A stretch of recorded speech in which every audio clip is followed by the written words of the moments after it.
What if everything society has labeled as too much about you is actually proof of something remarkable? Stay with me, because by the end of this video, you'll see why Carl Jung believed the very traits society often criticizes could actually be the key to your deepest life purpose. Comment 1. If you've ever felt that society labeled you as too much and want to understand why that might actually be your strength. Comment 2. If you are someone who is always curious and constantly questions yourself and the world around you. Carl Jung famously said, "The privilege of a lifetime is to become who you truly are." But what if who you truly are doesn't fit the mold? What if your intensity, sensitivity, and refusal to accept superficial answers aren't flaws needing correction, but instead indicators of a rare, powerful psychological type? If you've ever felt like an outsider in your own life, or been called too deep or overly complex, it's not by chance. Carl Jung's groundbreaking studies on personality types identified some individuals as possessing what he called differentiated consciousness, a way of perceiving reality that most never develop. What's fascinating is that these unique personalities often spend their entire lives believing something is wrong with them, when actually they operate at a level of psychological depth that is truly exceptional. However, there's a catch, which I'll explain shortly. Today, we'll look at 8 clear signs that you may have this rare personality type. Recognizing these patterns won't just alter your understanding of your past, it could transform your entire future. But first, let me ask you this. Have you ever felt that your emotional responses are stronger than what others typically show? There's a psychological explanation for this that Jung uncovered, and it's not what you might expect. Sign 1. You experience emotional depth that others simply cannot grasp. Carl Jung made a remarkable discovery about emotional intensity. He found that some people don't merely feel emotions, they experience what he called affect-toned complexes, which create a deep psychological resonance. Put simply, your feelings flow through you like powerful ocean currents, deep and transformative. What Jung recognized that many miss is that this is not emotional instability, but emotional sophistication. So, why does society try to convince you otherwise? When you feel intensely, you're not overreacting. You're tapping into psychological layers that most have been conditioned to suppress. Jung stated, "Everything that irritates us about others can lead us to an understanding of ourselves." Your emotional intensity is not a burden. It acts like psychological radar, detecting what others overlook. You pick up on silent tensions in rooms. You notice when a smile doesn't reach the eyes.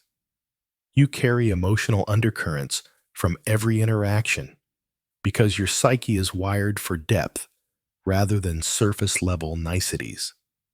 But here's where it becomes interesting, and where many with this trait make a crucial error that keeps them stuck. Jung pinpointed a particular pattern in which emotionally deep individuals undermine their own gift.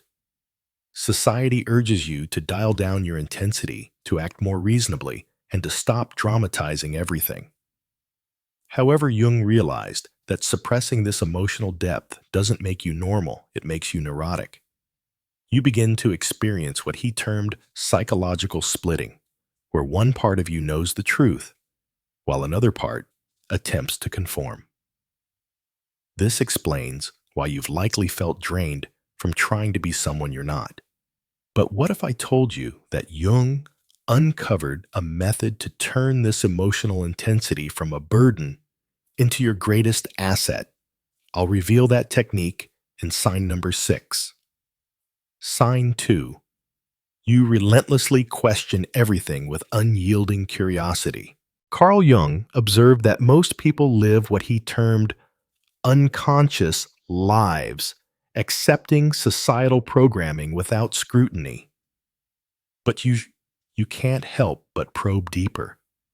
Jung would identify you as someone with an active thinking function that refuses to settle for superficial explanations. Crucially, Jung found that those who question everything aren't difficult. They are psychologically honest. However, this honesty carries a hidden cost that most only recognize too late. You don't just ask what, you ask why. Why do people remain in harmful relationships? Why do we accept systems that don't serve us? Why do we pretend shallow conversations equate to meaningful connection? Your mind continually seeks truth beneath appearances. Jung called this the transcendent function, the psychological capacity to see beyond present limitations. Comment 1. If you find yourself constantly asking deep, probing questions about everything. Comment 2. If you've ever felt isolated or misunderstood because of your intense curiosity.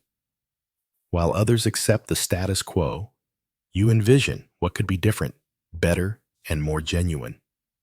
Yet here lies a paradox. Jung noted, the clearer your vision, the more isolated you may feel. Why? Because your probing questions unsettle others' comforting illusions. By asking deep questions, you aren't just seeking answers. You challenge the psychological defenses that keep people feeling safe in their constraints. This explains why you may have been labeled cynical or negative, when in fact, you're bravely honest. Jung also discovered something remarkable about people like you. You possess what he termed prophetic consciousness, the ability to foresee where things are heading before others. This gift comes with a responsibility I will disclose in the final sign, which may surprise you. Sign 3. You have cultivated fierce independence as a means of psychological survival. Carl Jung stated, "The most terrifying thing is to accept oneself completely. You have learned to do exactly that, not out of choice but necessity." Jung's research shows that individuals with rare personalities often develop what he called individuated consciousness earlier than most, usually as a result of adversity. Here's something Jung grasped that many therapists overlook: your independence is not a defense mechanism. It's an accomplishment. Yet society tries to convince you it's a problem, and this is dangerous. Through painful experiences, you realized that relying on others for your self-worth is like sinking in quicksand, so you built yourself up. You stood alone at times and forged an identity that cannot be shaken by others' opinions or absences. Jung named this process individuation, the psychological journey toward wholeness. Most people never finish this journey because it requires confronting what Jung called the shadow, all the parts of yourself society has taught you to reject. But here's where it gets complicated. Your independence draws those who want to possess it and pushes away those who feel threatened by it. Jung identified a distinct pattern in how independent personalities manage relationships, and understanding this pattern transforms everything. You don't need someone to complete you because you have done the psychological work to become complete. Therefore, you pursue relationships out of choice, not desperation. You don't seek a savior. You want a partner to stand beside you as you both grow. Jung found something profound about those who attain true independence They attract both genuine love and manipulative control. The key is recognizing the difference. I'll explain Jung's method for identifying this in sign 7. Your solitude is not loneliness. It is sanctuary. It's where you reconnect with who you are beneath all roles and expectations. That is self-knowledge, which Jung called the foundation of all psychological health. Sign 4. You possess an intuitive awareness that approaches the psychic. Carl Jung transformed psychology by recognizing intuition as a valid psychological function. He explained intuition is perception through the unconscious that produces ideas, images, possibilities, or solutions to blocked situations by processes that are mostly unconscious. Jung uncovered something.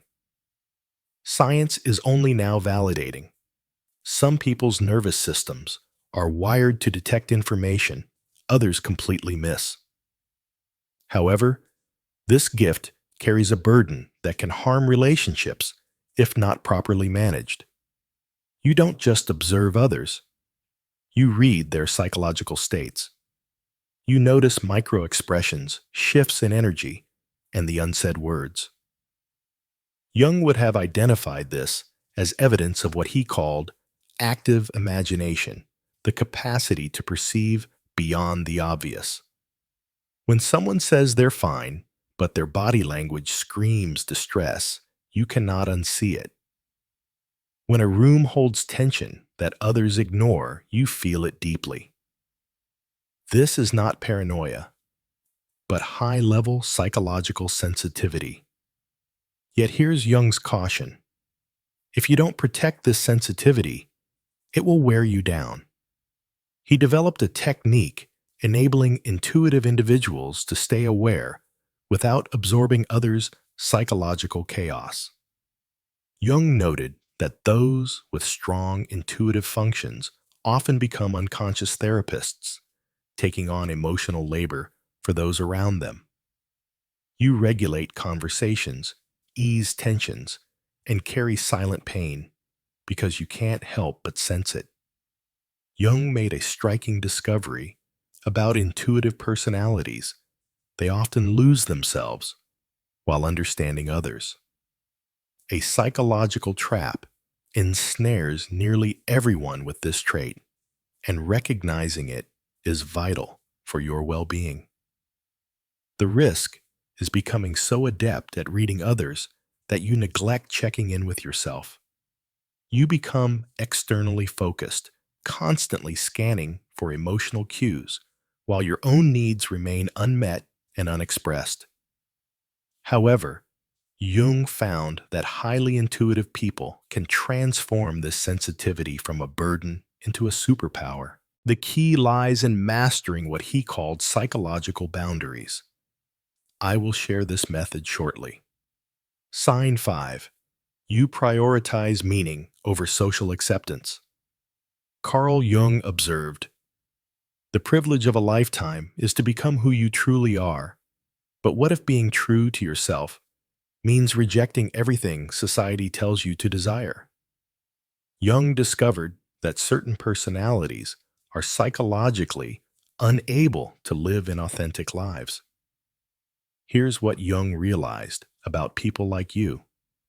You don't simply choose meaning over popularity, your psyche demands it. However, this causes a particular psychological conflict that can be devastating if left misunderstood. You've likely tried living for external approval.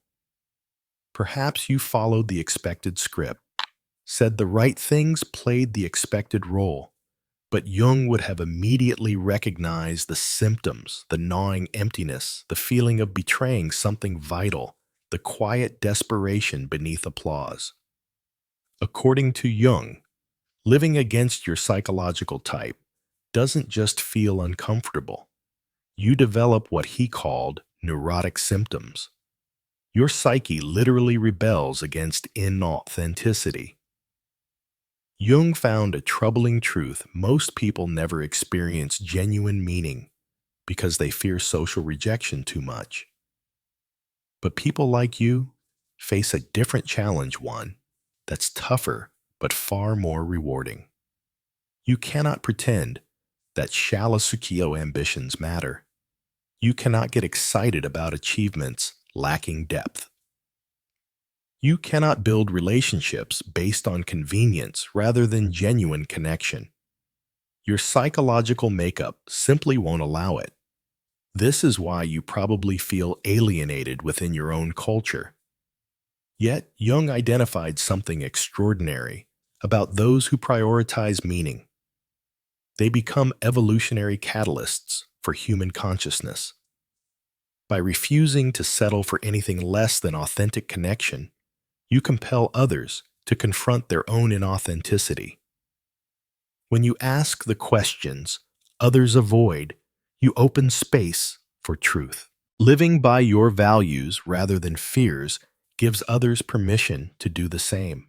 But here's Jung's most important insight regarding meaning-driven personalities. You carry a psychological responsibility that extends beyond personal fulfillment. Comment 1. If you always prioritize living authentically over fitting in. Comment 2. If you've ever felt alienated because of that choice. I'll reveal this responsibility in the final sign, and it may change how you view your entire life's purpose. Sign 6. You have outgrown the people and environments that once fit you. Carl Jung said, "The greatest tragedy of the family is the unlived lives of the parents." But what happens when you refuse to live an unlived life? What occurs when you surpass the psychological limits of your environment? Jung discovered something profound about psychological growth. It is often a solitary journey, accompanied by a unique form of grief and grasping. This grief is essential for your ongoing development. You have likely faced the painful truth that those who once knew you no longer do not, because you have become difficult or superior, but because you have shed layers of conditioning that no longer serve you. Jung called this process psychological death and rebirth. What most people don't understand about outgrowing relationships is that it isn't a choice. It is a consequence of becoming authentic. Yet Jung identified a way to navigate this transition that honors both your growth and your past connections. Friends who knew you when you were shrinking, people-pleasing, or suppressing your truth remember that version of you. And sometimes they want that version back because it felt safer, more predictable, easier to understand.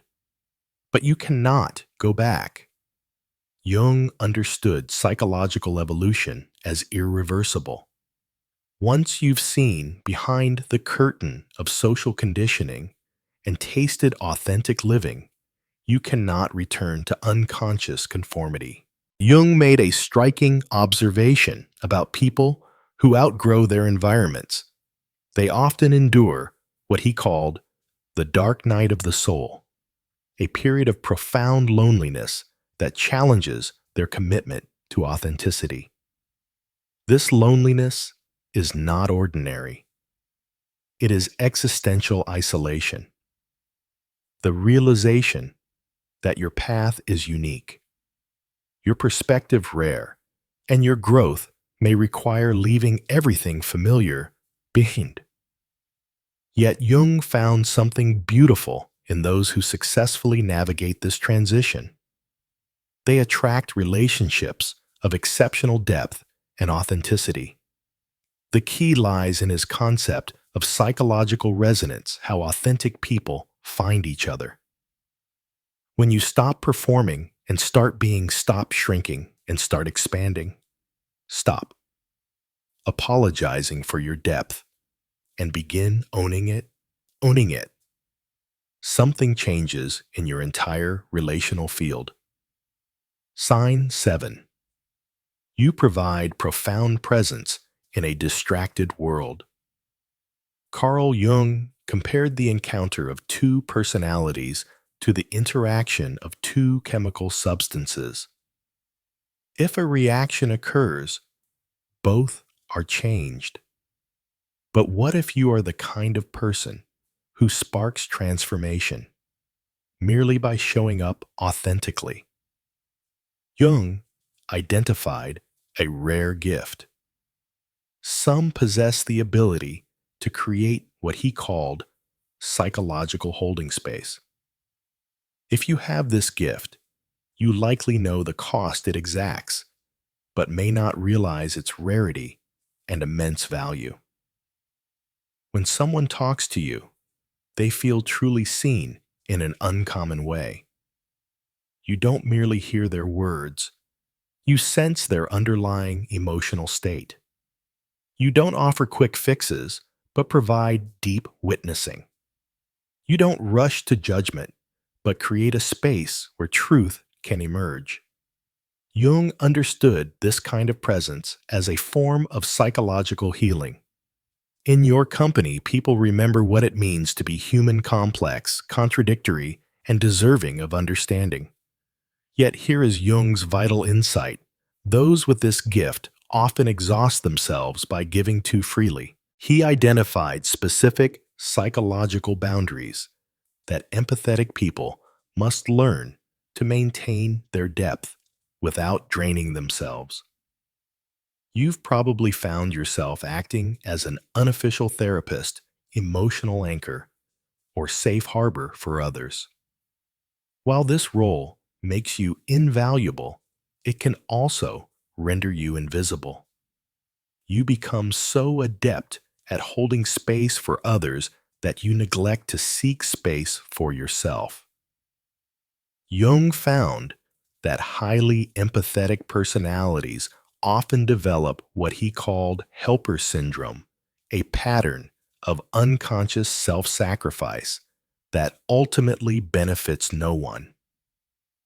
The challenge is not to stop caring or to close your heart, but to cultivate discernment, understanding who deserves access to your emotional presence and who has earned the right to reciprocate.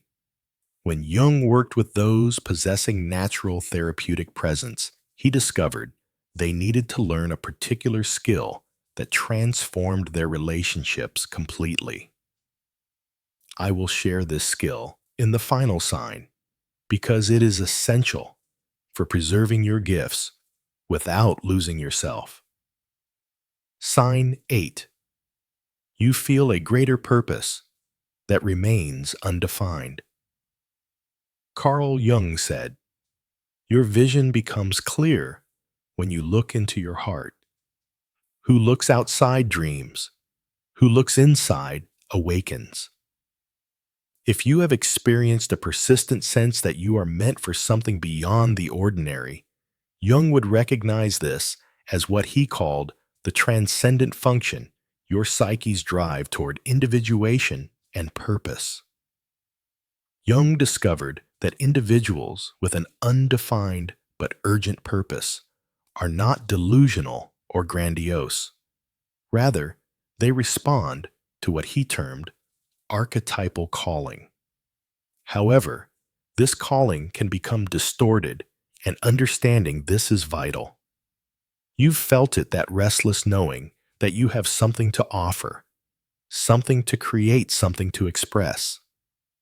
It may not yet be clear, but it is undeniable.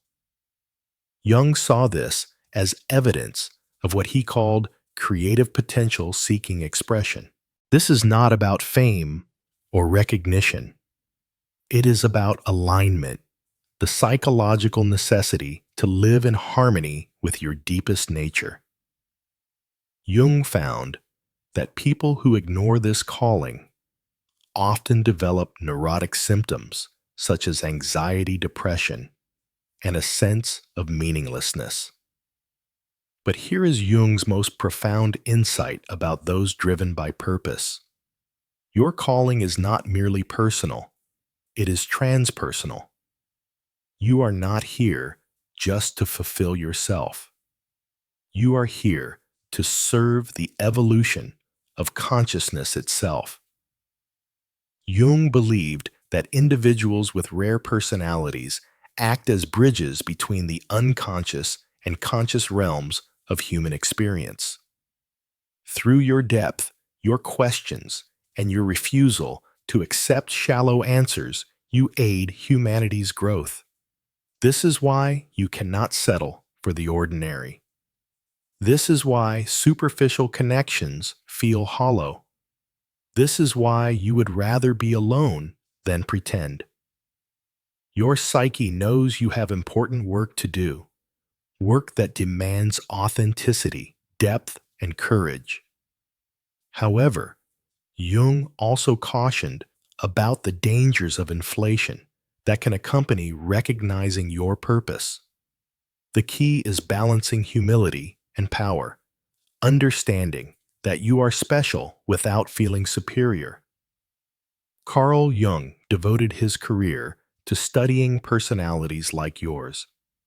He called people with these traits differentiated individuals, those who have developed psychological complexity, enabling them to see, feel, and understand at levels most never reach.